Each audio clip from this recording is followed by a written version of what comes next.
Donc la partie suivante, c'est en fait, il nous explique dans le livre qu'il existe plusieurs intelligences. Il existe 7 intelligences qui ne sont pas toutes sollicitées à l'école. Les intelligences les plus sollicitées, c'est l'intelligence logique, mathématique, linguistique.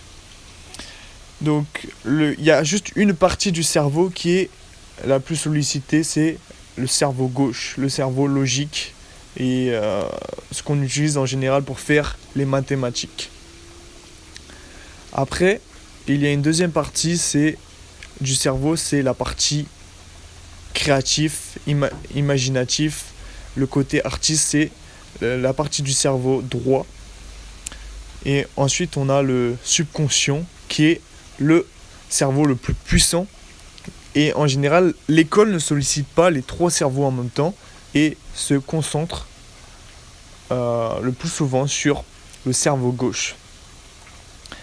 Donc, ce qui est important à savoir, c'est que dans les jeux, si vous jouez par exemple au Monopoly ou au jeu Cash Flow de Robert Kiyosaki, vous allez solliciter les 3 parties du cerveau en même temps parce qu'il va vous falloir trouver des idées, des solutions.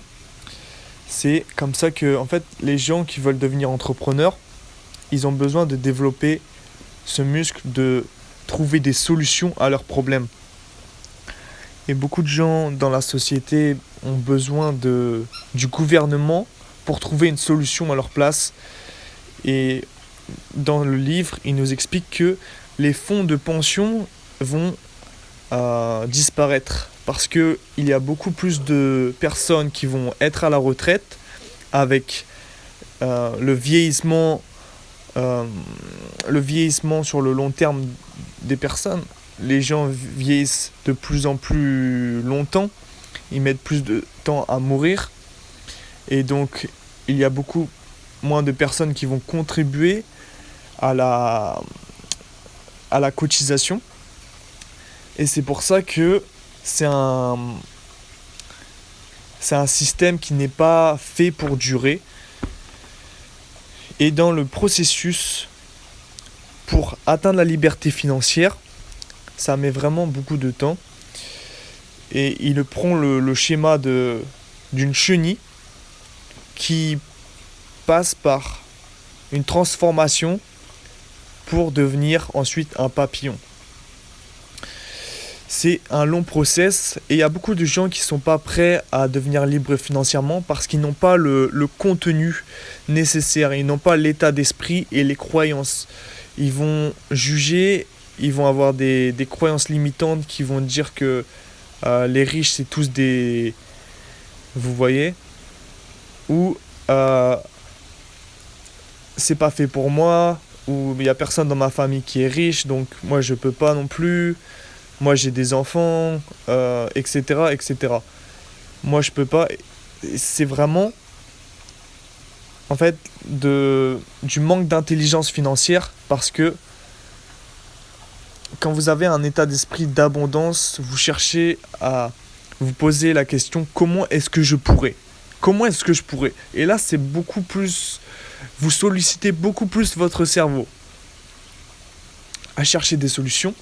Même si la solution ne sera peut-être pas applicable maintenant, vous allez pouvoir trouver des alternatives.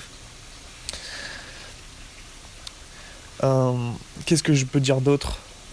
Donc, il parle des étudiants A qui, en général, vont devenir docteurs, avocats, des bons statuts sociaux, et ils seront toujours, en fait, dépendants de...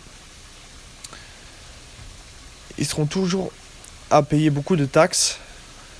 Et les B, ceux qui s'obtiennent des B, ils vont finir bureaucrates. C'est-à-dire, c'est des personnes qui seront en général amenées. Ils auront du mal à voir comment à générer de l'argent. Et les C, en général, ils vont employer les personnes qui sont A parce que ils ont une meilleure tolérance au risque.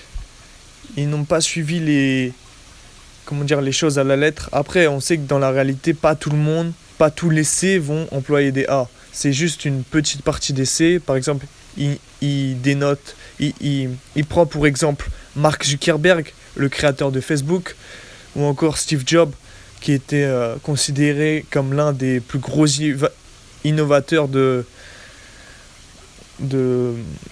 la technologie. Et il y a plein d'autres exemples. Je pense que c'est tout pour aujourd'hui. On reprendra notre étude plus tard de la liberté financière. Je vous souhaite une très bonne journée ou soirée. Ça dépend à quelle heure vous regardez la vidéo. N'hésitez pas à mettre un bouton j'aime et à vous abonner. Ciao ciao.